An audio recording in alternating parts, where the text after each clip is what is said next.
अस्सलामुअलैकुम, welcome to my channel chemistry online. आज की इस वीडियो में हम लोग कार्बोनिक कंपाउंड टाइप 1 के कुछ आखिरी टॉपिक और कुछ आखिरी एमसीक्यूज को सॉल्व करेंगे। इसके बाद हम पूरा चैप्टर कार्बोनिक कंपाउंड टाइप 2 शुरू करते हैं। तो स्टार्ट करते हैं बेटा। इसमें हम लोग यहाँ पर ही स्टडी करेंगे कि एल्डिहाइड और कीटोन की रिएक्टिविटी पर बेस करेंगे। तो यहाँ देख तो बेटा कि हमारे पास जो एल्डिहाइड होता है, तो aldehyde is more reactive as compare to ketone. अब क्यों, इसका रीजन बताओ। तो रीजन बेटा सिंपल है, दो पॉइंट है हमारे पास है। एक हमारे पास है, उसको अगर हम शॉर्टली याद करेंगे तो ऐसे याद कर लो, शिप।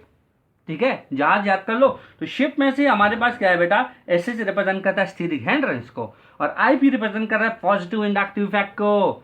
तो मतलब यहाँ पर ये बात वादे है कि अगर हम मान ले यहाँ पर एक कार्बोनिक कंपाउंड में ले लूँ, यहाँ पर जैसे मैंने कीटोन ले रखा और यहाँ पर मैंने एक एल्डिहाइड ले रखा, तो अब यहाँ देख तो बेटा हमारे पास जो इंडक्टिव इफेक्ट है यहाँ पर वो किस में ज़्यादा बेटा, वो कीटोन में ज़्यादा। तो कीटोन में ज़्यादा होने की वजह से हमारे पास ये जो कीटोन होगा इनकी रिएक्टिविटी कम पड़ जाएगी। और दूसरी बात यहाँ पर यह है बेटा कि आर ग्रुप जो है वो मोर क्राउडिंग करता है। तो मोर क्राउडिंग इसकी वजह से हमारे पास कीटोन की रिएक्टिविटी कम पड़ जाती है एज कम्पेयर टू एल्डिहाइड की। या दूसरी तरीके से ऐसे भी याद कर सकते हो, शीप याद कर लो। तो शीप में एस एच रिप्रेजेंट करेगा स्टीरिक हैंड्रेंस को और ई रिप्रेजेंट करेगा पॉजिटिव इलेक्ट्रॉनिक इफेक्ट को। इस पॉजिटिव इलेक्ट्रॉनिक इफेक्ट का मतलब ये होगा बेटा कि यहाँ पर ऑक्सीजन ज़्यादा इलेक्ट्रोनेगेटिव है, तो वो अलग इलेक्ट्रॉनों को खींचेगा, तो इस पर नेगेटिव चार्ज आ जाएगा और इस पर हमारे पास क्या है, एक कार्बन पर पॉजिटिव चार्ज आ जाएगा। अब मुझे बता दो बेटा, यहाँ पर इस पॉजिटिव चार्ज को रिड्यूस करने के लिए कितने ग्रुप यहाँ पर अटैच है बेटा, 2 ईडीजी है। तो इस पॉजिटिव चार्ज को काफ़ी रिड्यूस कर पाएगा, काफ़ी कम कर पाएगा। पर यहाँ पर तो एक अल्काइल ग्रुप है, तो एक अल्काइल ग्रुप उतना कम नहीं कर सकता जितना कीटोन में हो रहा है। तो अब मुझे बताओ बेटा, यहाँ पर कार्बन पर पॉजिटिव चार्ज काफ़ी कम हो रहा है, तो क्या मुझे बता दो, क्या न्यूक्लियोफाइल यहाँ पर आसानी से अटैक कर लेगा? तो आंसर होगा नो, डिफिकल्टी अटैक कर लेगा। और यहाँ पर आसानी से अटैक कर लेगा क्योंकि यहाँ पर इस पॉजिटिव कार्बन पर जो पॉजिटिव चार्ज है उनकी जो इंटेंसिटी वो थोड़ा सा ज़्यादा है एज कम्पेयर टू कीटोन। तो यहाँ पर जो न्यूक्लियोफाइल होगा वो बहुत ही आसानी से इजीली अटैक कर लेगा। तो बात समझ गए बेटा। अब एक और पॉइंट आपको बताओ बेटा, अगर रिएक्टिविटी की बात आ जाए कि आप लोगों को अल्डिहाइड और कीटोन दी जाए, तो इसका सिंपल सा एक और फंडा आपको बता देता हूं कि जितना हमारे पास number of electron donating group जितना ज़्यादा होगा, तो इलेक्ट्रॉन डोनेटिंग ग्रुप बढ़ने से इनकी रिएक्टिविटी कम हो जाएगी। अब देख दो बेटा, अब कुछ और पॉइंट आपको बता देता हूँ। इस पर ऑलरेडी हम कुछ वीडियो बना चुके हैं, चाहो तो आप डिटेल आप वहाँ पर देख सकते हो। तो यहाँ पर ये कि अगर मान लें कि हम लोग को एल्डिहाइड दी जाए, कीटोन दी जाए, या इसका रिएक्टिविटी ग्रिग्नार्ड के साथ पूछ रहे हैं, क्योंकि यहाँ पर एक क्वेश्चन है, उन्हीं के बेसिस पर मैं बात करने जा रहा हूँ। तो कहते हैं कि अगर मान ले फॉर्मल्डिहाइड ग्रिग्नार्ड के साथ रिएक्शन करा दे, तो 4 में से एफ रिप्रेजेंट करेगा फर्स्ट को, तो 1 डिग्री अल्कोहल देगा। एसीटोन सब हम जानते हैं बेटा कि यहाँ पर ये 3 कार्बन से शुरू होता है। एसीटोन कीटोन का एक छोटा मेंबर है, तो 3 कार्बन से शुरू होगा, तो 3 डिग्री अल्कोहल देगा। और यहाँ पर अगर एसिटल्डिहाइड हो या कोई और अल्डिहाइड हो, तो यहाँ पर ये 2 कार्बन से शुरू होता है, तो ये हम लोग को 2 डिग्री अल्कोहल देगा। प्रोडक्ट बनाने का तरीका भी मैंने आप लोगों को बता रखा था बेटा कि कार्बोनिल में जितने कार्बन होते हैं उनको लो, और ग्रिग्नार्ड रीजन में जितने कार्बन होते हैं उनको लो और प्रोडक्ट बना दो।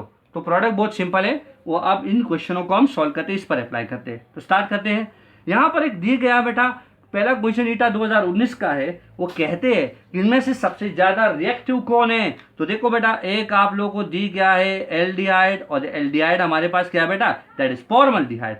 यहाँ पर दे रखा है बेटा एसिटल्डिहाइड, और यहाँ पर तीसरा ऑप्शन दे रखा है that is acetone, that is ketone. तो आप लोगों से अब मैं पूछ रहा हूँ, मुझे बताओ इसमें कितनी ईडीजी, इसमें 2 ईडीजी, इसमें कितनी 1 ईडीजी, इसमें तो नहीं है। तो अब बताओ बेटा, ईडीजी ग्रुप जितना ज्यादा इसमें होगा उतना ही हमारे पास वो लेस रिएक्टिव होगा, देन ये होगा, और सबसे मोर रिएक्टिव वो हो जाएगा। क्योंकि हम ये बात जानते हैं कि एल्डिहाइड कीटोन से मोर रिएक्टिव होता है, पर अगर अल्डिहाइड और एसिटल्डिहाइड, मतलब जैसे फॉर्मल्डिहाइड और एसिटल्डिहाइड, इनमें कंपैरिजन करें तो कैसे निकाले बेटा।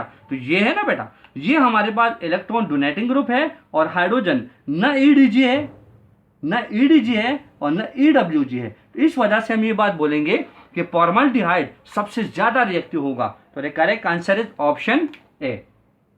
अब नेक्स्ट क्वेश्चन की तरफ बढ़ते हैं बेटा। सेकंड क्वेश्चन हम लोग को दे रखा है, वो कहते हैं कि मिथेनॉल, तो मिथेनॉल मतलब यहाँ पर फॉर्मल्डिहाइड की बात कर रहे हैं। तो मिथेनॉल का अगर हम लोग रिएक्शन करा दे मिथाइल मैग्नीशियम ब्रोमाइड के साथ, तो कहते हैं कि प्रोडक्ट क्या मिलेगा। तो पहला पंडा हम लोग को पता है कि फॉर्मल्डिहाइड है, और फॉर्मल्डिहाइड हमें 1 डिग्री अल्कोहल देगा। ये किस्सा खत्म हुआ, अब प्रोडक्ट की बारी। तो प्रोडक्ट अगर हम लोगों को निकालना है तो इसमें कितने कार्बन 1, इसमें कितने कार्बन 1, तो इसका मतलब क्या है कि 2 कार्बनों वाला अल्कोहल तैयार कर लो। तो ये कार्बन 1 कार्बन 2 और इसके साथ OH कनेक्ट कर दो। तो मतलब यहां पर आप देख सकते हो कि OH हमारे पास कौन सा अल्कोहल बन गया 1 डिग्री। 1 डिग्री किससे कहते हैं कि OH एक ऐसे कार्बन के साथ कनेक्टेड है जिसके साथ बेटा एक अल्काइल ग्रुप हो, ये एक अल्काइल ग्रुप हो गया। तो this is 1 degree alcohol and the correct answer is option A ethanol. अब आते हैं हम बेटा क्वेश्चन नंबर 3 की तरफ। तो क्वेश्चन 3 हम लोग को दे रखा है कि addition of HCN to acetone form cyanohydrin it is the example of. तो यहां पर देखो बेटा ये हमारे साथ हो गया एसीटोन। अब एसीटोन में देखो बेटा इसके साथ हम लोग HCN को ऐड करने जा रहे हैं।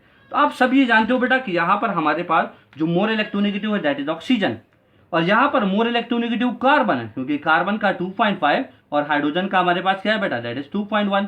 तो अब यहां पर ये हमारे पास एक न्यूक्लियोफाइल बन गया, ये एक इलेक्ट्रोफाइल बन गया। अब मुझे बताओ बेटा इस कार्बन पर पॉजिटिव चार्ज है और ऑक्सीजन पर नेगेटिव। अब मुझे बता दो इस कार्बन पर कौन अटैक करेगा बेटा, ये न्यूक्लियोफाइल इस पर अटैक कर लेगा। तो जैसे अटैक कर लेगा तो क्या हो जाएगा बेटा, ये इस तरीके से हो गया, ये CH3। तो O के लिए कौन लेकर आए, तो O के लिए लेकर आओ H और कार्बन के लिए कौन लेकर आओ बेटा दैट इज CN।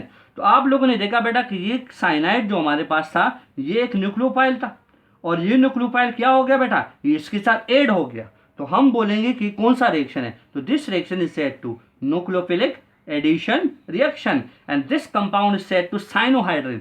साइनोहाइड्रिन बोलते हैं कि जब हमारे पास एक ही कार्बन पर एक हाइड्रोक्सल और एक साइनाइड ग्रुप कनेक्टेड हो तो this compound is said to cyanohydrin और इसका पूरा नाम है, तो इसका नाम क्या था बेटा एसीटोन। तो हम बोलेंगे एसीटोन साइनोहाइड्रिन।